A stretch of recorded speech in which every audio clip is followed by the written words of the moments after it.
কবরের বিষয়ে শুনে সবচেয়ে বেশি কান্নাকাটি করতেন একজন সাহাবী, তার নাম উসমান আল গনি রাদিয়াল্লাহু আনহু।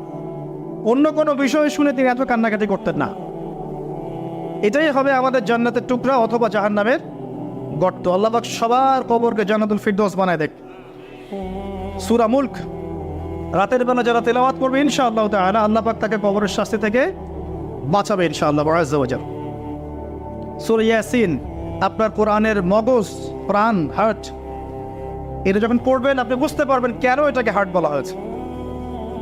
সূরা বাকারা যে ঘরে পড়া হবে সেই ঘর থেকে শয়তান পালিয়ে চলে যাবে। আমরা তো বাড়ি করলে হুজুর ডেকে আনি, তাই না?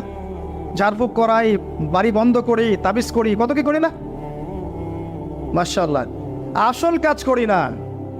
একটা জায়গায় উঠেছেন, বাসায় উঠেছেন, নতুন বাসা, সূরা বাকারা তেলাওয়াত করেন। ব্যবসা স্টার্ট করেছেন, ওখানে সূরা বাকারা প্লে করেন বা তেলাওয়াত করেন। সূরা বাকারা যেখানে তেলাওয়াত হবে বরকত আসবে এবং সেখান থেকে শয়তান পালিয়ে যাবে ইনশাআল্লাহ তাআলা। অনেক ফজিলত আছে। সূরা কাফিরুন,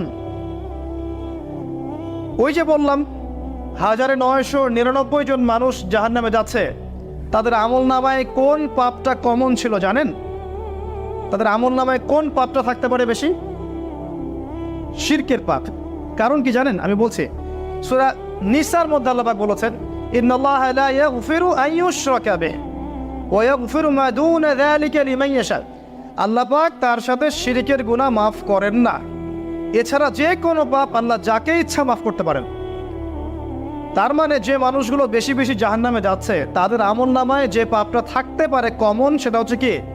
শিরক। অন্য পাপ হলে হয়তো আল্লাহ পাক মাফ করে দিতেন, সিম্পল। এই শিরক থেকে আল্লাহ পাক আপনাকে বাঁচাবেন একটা আমলের মাধ্যমে।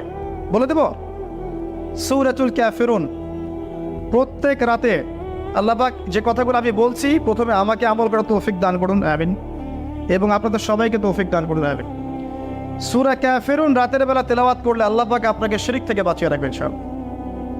এছাড়াও আরো 3টা ছোট ছোট সূরা আছে, সূরা ফালাক, সূরা নাস, ইখলাস।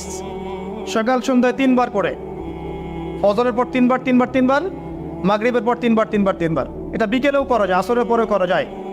আর ঘুমানোর সময় 3-3-3 করে হাত দুটো একত্রিত করে ফু দিয়ে সারা গায়ে মাসাহ করে ঘুমাতে হয়।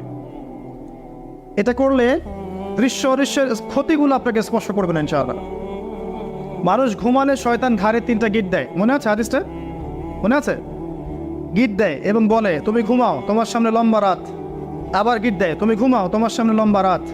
আবার গিট দিয়ে বলে, তুমি ঘুমাও, তোমার সামনে